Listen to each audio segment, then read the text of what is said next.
우리 함께 사도신경으로 신앙을 고백하시겠습니다. 전능하사 천지를 만드신 하나님 아버지를 내가 믿사오며 그 외아들 우리 주 예수 그리스도를 믿사오니 이는 성령으로 잉태하사 동정녀 마리아에게 나시고 본디오 빌라도에게 고난을 받으사 십자가에 못 박혀 죽으시고 장사한 지 사흘 만에 죽은 자 가운데에서 다시 살아나시며 하늘에 오르사 전능하신 하나님 우편에 앉아 계시다가 저리로서 산 자와 죽은 자를 심판하러 오시리라. 성령을 믿사오며 거룩한 공회와 성도가 서로 교통하는 것과 죄를 사하여 주시는 것과 몸이 다시 사는 것과 영원히 사는 것을 믿사옵나이다. 아멘. 우리 함께 찬송가 191장 찬송합니다. 찬송가 191장입니다. 191장.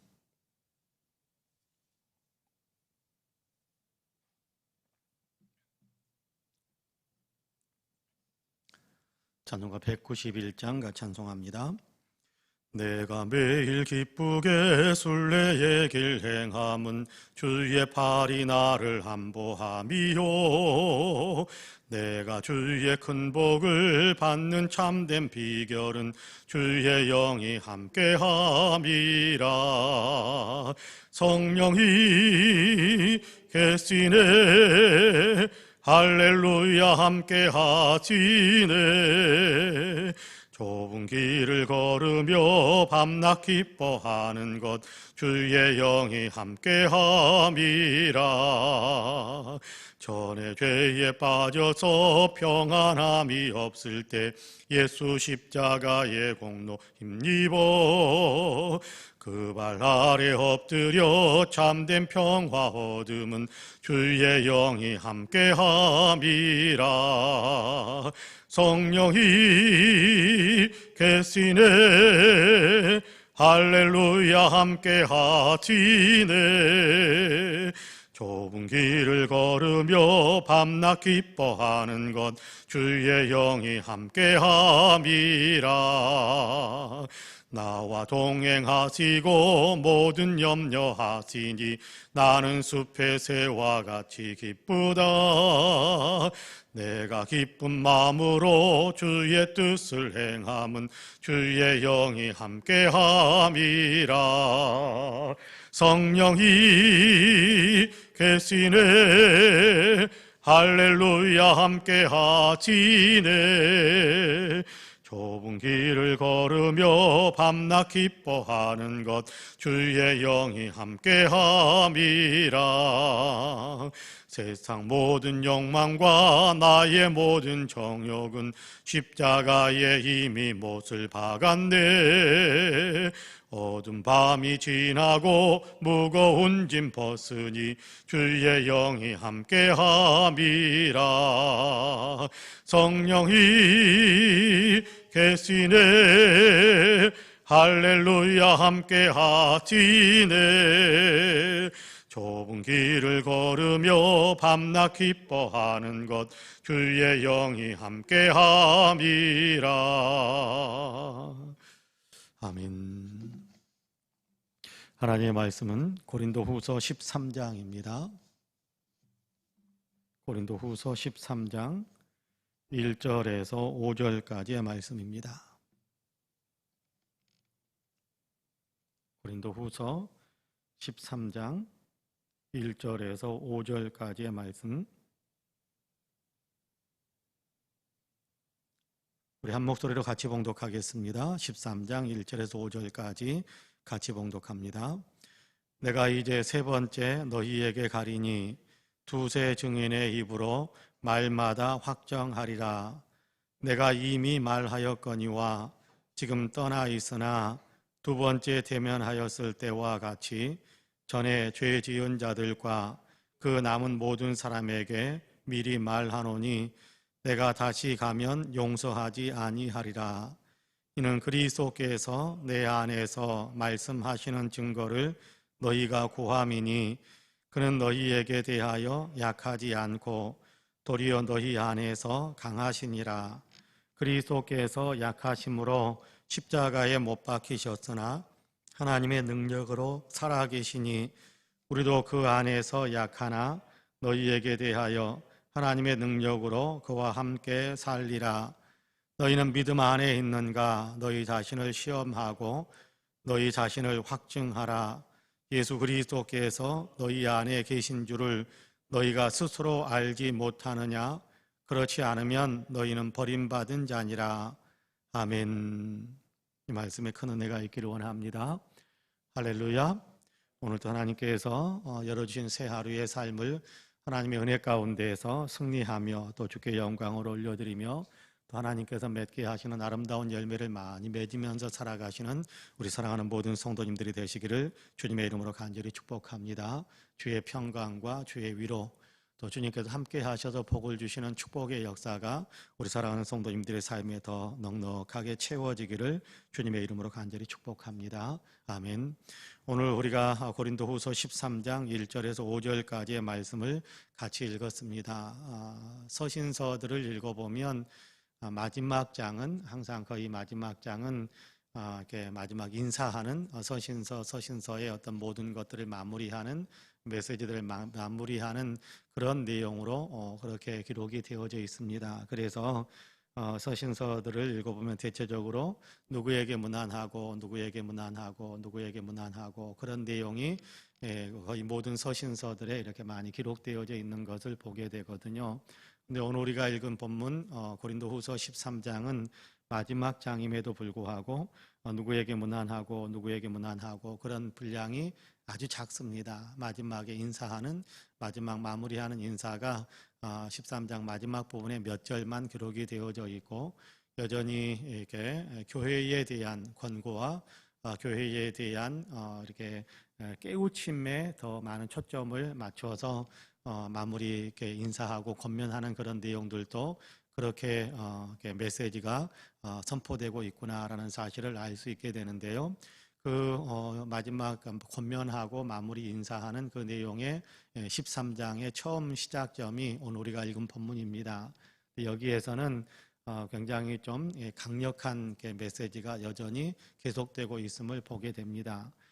내가 두 번 너희에게 갔었는데 이제 세 번째 너희에게 가기를 원한다. 그런데 세 번째 너희에게 갔을 때에는 여전히 범죄 가운데 있는 사람들은 내가 용서하지 않겠다. 여전히 주님께서 기뻐하시는 삶에서 멀어져 있고 또 주님께서 원하시는 삶에서 떠나 있는 여전히 예수 믿는 사람답지 못하는 어떤 윤리 도덕에 무너뜨리는 윤리와 도덕을 무너뜨리는 그런 삶을 살고 메시지 하나님께서 증거하시는 선포하시는 그런 영적인 권면들을 여전히 받아들이지 않고 있는 사람들에 대해서 내가 가만두지 않겠다, 내가 용서하지 않겠다 그런 표현을 쓰면서 정신 차리도록 굉장히 강력하게 권고하고 또 책망하고 바로 세우기 위한 엄청난 노력을 마지막까지 하고 있구나라는 사실을 우리가 느낄 수 있게 됩니다. 1절에서 3절까지 제가 한번 읽어볼게요. 다시 읽어볼게요. 내가 이제 세 번째 너희에게 가리니 두세 증인의 입으로 말마다 확정하리라. 내가 이미 말하였거니와 지금 떠나 있으나 두 번째 대면하였을 때와 같이 전에 죄 지은 자들과 그 남은 모든 사람에게 미리 말하노니 내가 다시 가면 용서하지 아니하리라. 이는 그리스도께서 내 안에서 말씀하시는 증거를 너희가 구함이니 그는 너희에게 대하여 약하지 않고 도리어 너희 안에서 강하시니라. 그렇게 말씀합니다. 예수님께서는 그냥 그냥 잘한다라고만 말씀하시는 분이 아니다 그런 얘기입니다. 예수님께서는 우리의 행하는 모든 것들을 다 알고 계시고 거기에 따라서 합당한 칭찬하실 내용은 칭찬하시지만 징계하실 내용은 또 징계하시는 그런 주님이시다라는 사실을 분명하게 선포하고 있습니다. 그 주님의 마음을 내가 본받고 그 주님의 마음을 품기를 원하기 때문에 내가 이제 두 번째 갔을 때 여러분의 모습을 보고 많이 화를 내고 여러분을 많이 책망했었는데 이제 세 번째 여러분에게 가게 되면 두 번째 갔을 때보다 어쩌면 더 강하게 책망하고 또 훈계하고 또 야단치고 또 징계하는 그런 일들을 행하게 될 것이다. 그러니까 내가 세 번째 여러분을 방문하기 전에 죄에 아직도 머물러서 있는 사람들, 회개하지 못하고 여전히 죄악에 머물러 있는 사람들은 속히 회개해서 죄를 끊어버리기를 원한다라는 얘기를 하는 겁니다. 너 혼난다, 너 혼난다 할 때 여러분 자녀들이 뭐 잘못하고 그럴 때 여러분 그렇게 이야기하잖아요. 너 혼난다 그러다가 혼난다 그럴 때 그렇게 말씀하시는 경우는 어떤 경우입니까? 혼내고 싶어서 그렇게 말씀하시는 분은 한 분도 안 계실 거예요. 혼내고 싶어서 너 혼난다 라고 말씀하시는 분은 한 분도 안 계실 겁니다. 너 혼난다 너 혼난다 라고 말하는 결정적인 이유는 그 잘못된 자리에서 빨리 빠져나와라, 잘못된 행실을 당장 그쳐라, 그런 어떤 의도로 너 계속 그러다가 혼난다 그렇게 이야기하는 것이지, 너 계속 그러고 있어라 그래야 내가 너 혼낼 수 있다 그런 의도로 너 혼난다라고 말씀하시는 분은 한 분도 안 계실 겁니다. 지금 바울이 그리스도의 마음으로 고린도 교회 성도들, 어쩌면 우리에게도 동일하게 하는 그런 말씀이라고 생각합니다. 그러다가 혼난다라고 이야기하는 건데, 그렇게 이야기하는 것은 우리로 하여금 속히 잘못된 자리에서 벗어나 주님이 기뻐하시는 참 믿음의 삶으로 돌아오도록 하게 하기 위한 것입니다.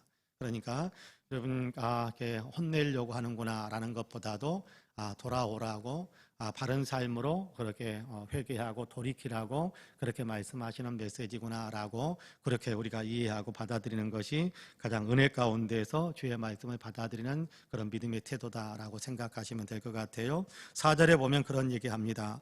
그리스도께서 약하심으로 십자가에 못 박히셨으나 하나님의 능력으로 살아계시니 우리도 그 안에서 약하나 너희에게 대하여 하나님의 능력으로 그와 함께 살리라, 그렇게 이야기합니다.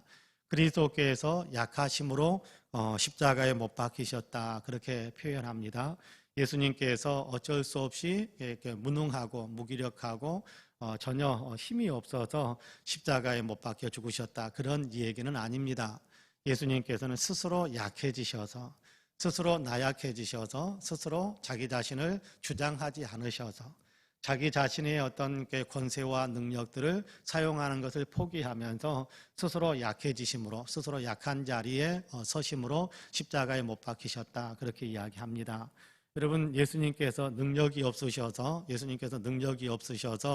여러분 붙잡히신 것 아니거든요. 겟세마네 동산에서 예수님께서 기도를 마치셨을 때 대제사장이 보냈던 사람들, 군사들, 또 이렇게 성전 문지기들, 또 대제사장의 집에서 일하는 하인들, 이런 사람들 많이 보내서 예수님을 이렇게 붙잡아 오게 해 하셨잖아요. 그래서 예수님께서 붙잡혀서 끌려가시는데 예수님께서 힘이 없어서, 그들을 물리칠 수 있는 능력이 없어서 붙잡혀서 끌려온 것이 아닙니다. 그때 베드로가 칼을 꺼내 가지고 몰려왔던 대제사장의 하인 가운데 한 사람의 말고라는 사람의 귀를 칼로 이렇게 잘라낸 적이 있잖아요.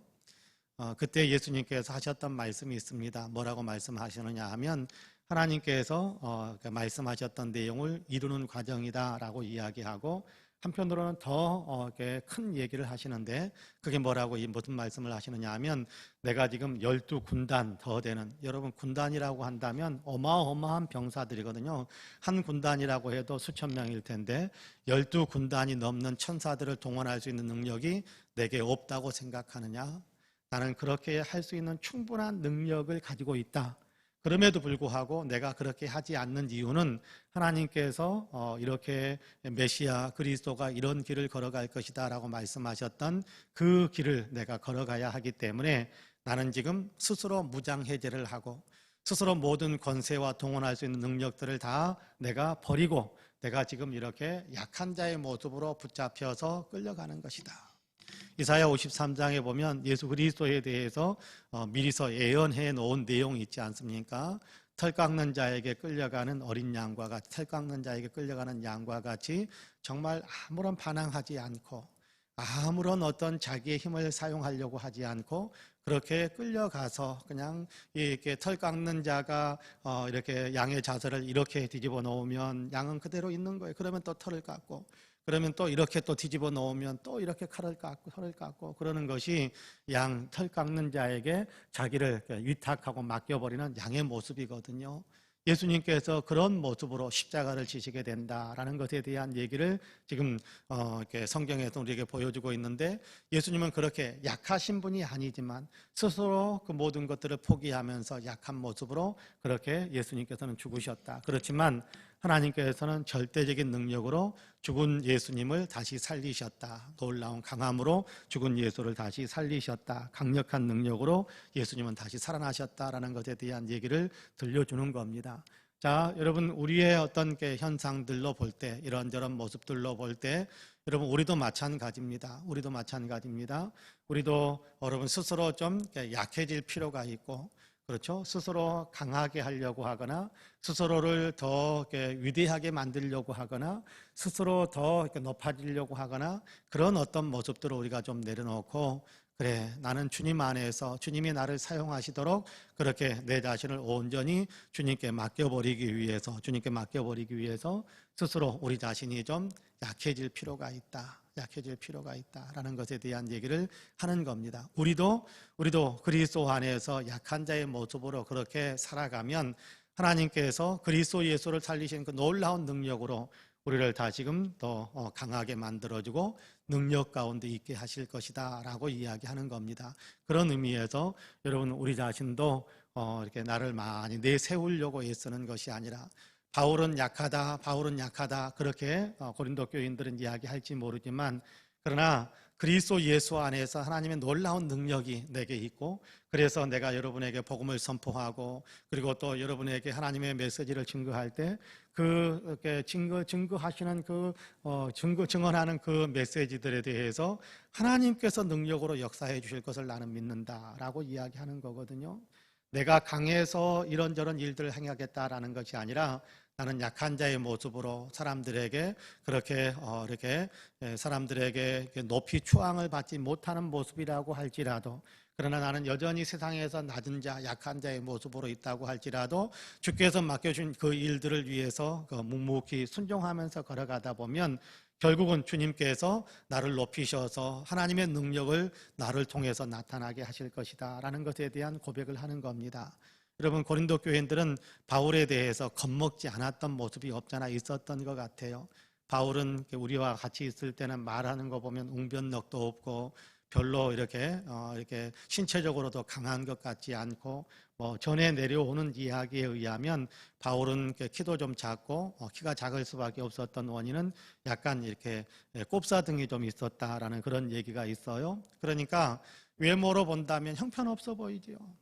거기다가 말도 아주 유창하게 잘하는 어떤 그런 편은 아니었던 것 같아요. 그러니까 여러분, 바울의 편지를 읽어보면 굉장히 강하게 느껴지고 굉장히 이렇게 힘이 있게 느껴지지만, 그런데 그의 어떤 외모를 본 사람들은 그렇게 강렬한 인상을 이렇게 갖지 않았던 것이 사실인 것 같아요. 그럼에도 불구하고 바울은 그렇게 이야기합니다.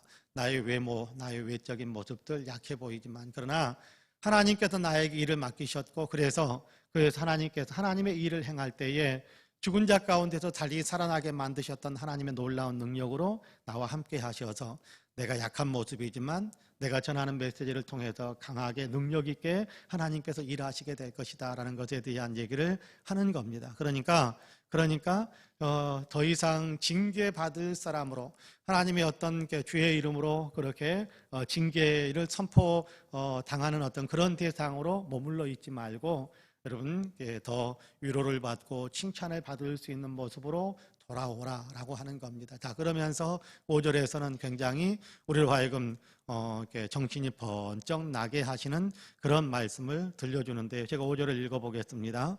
너희는 믿음 안에 있는가? 너희 자신을 시험하고 너희 자신을 확증하라. 예수 그리스도께서 너희 안에 계신 줄을 너희가 스스로 알지 못하느냐? 그렇지 않으면 너희는 버림받은 자니라. 무서운 얘기 아닙니까? 버림받은 자니라. 증거가 나타나지 않고 있다면 버림받은 자니라. 그러니까 너희가 스스로 내가 예수 믿는 사람인지 아닌지 스스로 점검하고, 예수 믿는 사람 맞구나라는 사실을 내가 스스로 인정할 수 있는 그런 믿음의 길을 걸어가라라는 겁니다. 여러분께 내가 예수 믿는다 안 믿는다 어떻게 할 수 있습니까? 성경책 들고 다니면 믿는 사람이고 성경책 안 들고 다니는 사람이면 안 믿는 사람일까요? 예배당에 오면 믿는 사람이고 예배당에 오지 않으면 안 믿는 사람일까요? 물론 외적으로는 그렇게 판단되고 평가될 수 있을지도 모릅니다만은, 그러나 그 판단은 정확한 것은 아닙니다. 가장 중요한 판단, 스스로 판단해 볼 수 있게 만드시는 것은 주님의 말씀이 내 안에서 나를 지배하느냐라는 겁니다. 주님께서 말씀하시면, 주님의 말씀이 이렇게 내 귀에 들려오고 내 마음에 떠오르면 그 말씀에 내가 순종하느냐 순종하지 않느냐예요. 믿는 사람은 예수님을 주인으로 모시는 분인 사람들이기 때문에 예수님의 말씀이 생각나면 그 말씀을 무시할 수가 없어요. 여러분, 종이 어떻게 주인의 말을 무시하면서 삽니까? 그러면 종과 주인의 관계가 아니지요. 근데 예수님의 말씀이 우리 안에 떠오를 때, 주님의 어떤 생각들이, 어떤 주님의 마음의 감동들이 우리 안에 일어날 때, 그것을 우리가 따라가느냐 따라가지 않느냐에 따라서 믿음의 사람인가 믿음의 사람이 아닌가라는 것이 구별되어지는 겁니다. 그렇기 때문에 너희는 서로가 예수 믿는 사람인지 살펴봐라, 서로가 서로에게 살펴봐라 라고 그렇게 이야기하는 것이 아니라, 너희는 믿음 안에 있는가 너희 자신을 시험하라, 그렇게 이야기하는 겁니다. 서로 다른 사람을 시험해 보려고 하지 말고 너희 스스로 너희 마음을 살펴서 예수 믿는 사람으로서 내가 정말 예수 믿고 있는지, 정말 예수님을 주님으로 섬기고 있는지 점검해 봐라라는 겁니다. 여러분, 우리는 어떻습니까? 예수님을 우리는 정말 믿는 믿음의 사람인지 우리는 스스로 한번 돌이켜볼 필요가 있을 것 같습니다. 정말 예수님의 말씀이 내 삶에 영향을 주고 있는 것인지, 정말 예수님이 내 삶을 지배하고 있는 것인지, 조금 더 정확하게 이야기한다면, 조금 더 우리를 살피게 하는 어떤 진실되게 표현한다면, 나는 예수님에 의해서 영향을 받고 있는지, 나는 예수님에 의해서 영향을 받고 있는지, 내가 정말 예수님의 뜻을 존중하려고 하는지, 정말 내가 예수님을 위하려고 하는지, 정말 예수님의 말씀이 생각나면 정말 최선을 다해서 그 말씀을 따르려고 하는지, 그걸 보면 여러분, 예수님께서도 그런 말씀을 하시잖아요. 요한복음 12장 14장 12절에 보면 그런 말씀을 합니다. 21절에 보면 뭐라고 해요? 나의 계명을 가지고 지키는 자라야 나를 사랑하는 자니, 그렇게 이야기하거든요. 예수님을 사랑한다, 요한복음에서는 예수님을 사랑한다라는 말과 예수님을 믿는다라는 말은 같은 말이에요. 어떤 사람이 예수님을 믿는 사람이냐, 어떤 사람이 예수님을 사랑하는 사람이냐? 예수님의 계명을 지키는 사람이다. 오늘 우리가 읽은 본문에서도 똑같은 얘기를 하는 건데요. 그렇습니다. 우리가 귀양 예수 믿는데 진짜 믿음의 사람이 되어야 되지 않겠습니까? 우리가 정말 예수님을 믿고 예수 믿으면 예수님께서 우리에게 주시는 놀라운 상급들이 있고 위대한 축복들이 있다는 사실을 다 아는데, 그러면 우리가 정말 믿음의 사람이 되어서 주님께로부터 너는 나를 잘 믿는 사람이다라고 칭찬받는 그런 어떤 성도가 되어야 되지 않겠습니까? 그런 의미에서 우리는 스스로를 늘 돌아보면서 예수님께 나를 맞춰갈 줄 아는, 그래서 주님께 영광을 올려드리고 주님께 큰 상급을 받는 그런 아름다운 신앙의 사람들이 다 되시기를 주님의 이름으로 간절히 축복합니다. 아멘. 기도하겠습니다. 은혜로우신 아버지 하나님, 감사합니다.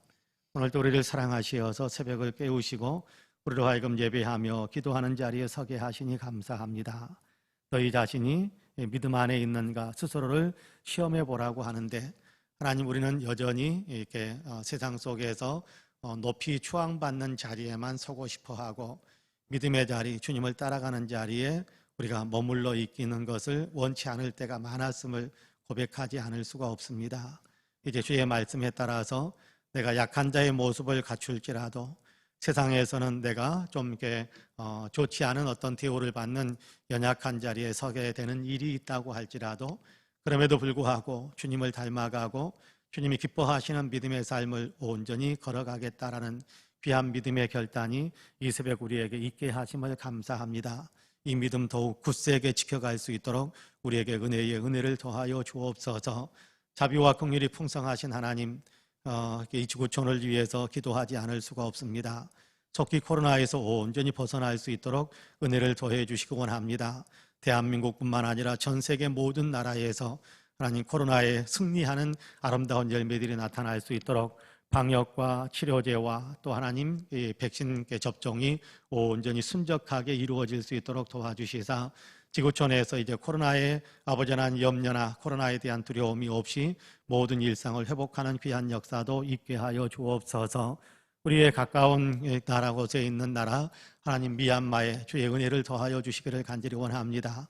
하나님 민주화에 간절한 열망을 가지고 있는 사람들이 하나님께 무참하게 살해당하고 있는 그 뉴스를 우리가 듣고 있습니다. 주님, 마치 1980년 5월에 강주를 보는 듯한 그런 모습이 하나님 미얀마에서 자행되고 있음을 봅니다. 하나님 미얀마를 불쌍히 여겨주시어서 하나님 국민들 한 사람 한 사람의 생명이 소중하게 하나님 귀중하게 여김을 받는 그런 어떤 미얀마 될 수 있도록 도와주시고 학살을 자행하는 사람들이 학살을 그칠 수 있도록 도우시며 참 민주화의 길을 걸어갈 수 있는 귀한 나라가 될 수 있도록 주님 도와주옵소서. 하나님 우리 한국교회 위에 복을 주시어서 한국교회가 하나님 그리스도 예수의 향기를 강하게 끼치는 교회가 되고 그로 인해서 아버지 하나님이 잃었던 신뢰도를 회복하고 아버지 하나님 그로 인해서 복음화의 최전선에 서서 하나님 더 많은 사람들에게 복음을 전하여 온 국민들을 살려내는 한국교회가 될 수 있도록 도와주옵소서. 하나님 우리 교회는 이 일에 더 많이 앞장설 수 있도록 도와주시기를 원합니다.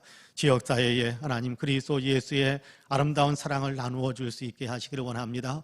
은혜 받는 교회 날마다 모여서 은혜 받고 은혜 나누는 교회 받은 은혜를 가지고 세상 속에 나아가서 날마다 받은 은혜를 아버지 나누어 주고 또 전해 주어서 하나님 세상을 더 아름답게 세상을 더 아버지 복음화시키는 그 일에 아버지 더 유능하게 쓰임 받는 우리 교회가 되게 하여 주옵소서. 자비로우신 아버지 하나님 또한 우리 모든 성도들에게도 복을 내려 주시어서 영혼이 잘 되며 범사가 잘 되며 강건한 복을 누릴 수 있게 하여 주시기를 간절히 원합니다.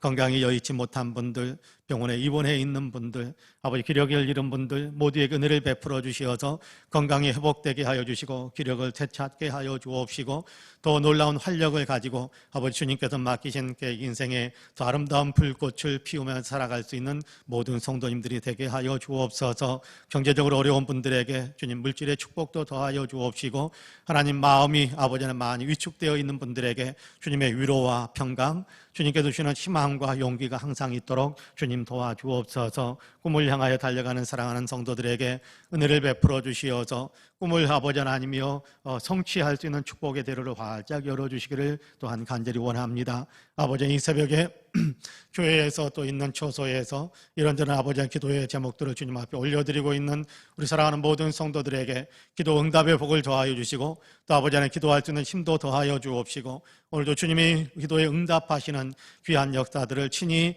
아버지 경험하면서 은혜의 간증이 더 많아지는 우리 성도님들이 다 되게 하여 주옵소서. 감사드리며 예수님의 이름으로 기도하옵나이다. 아멘. 하늘에 계신 우리 아버지여 이름이 거룩히 여김을 받으시오며 나라 임하옵시며 뜻이 하늘에서 이룬 것 같이 땅에서도 이루어지이다.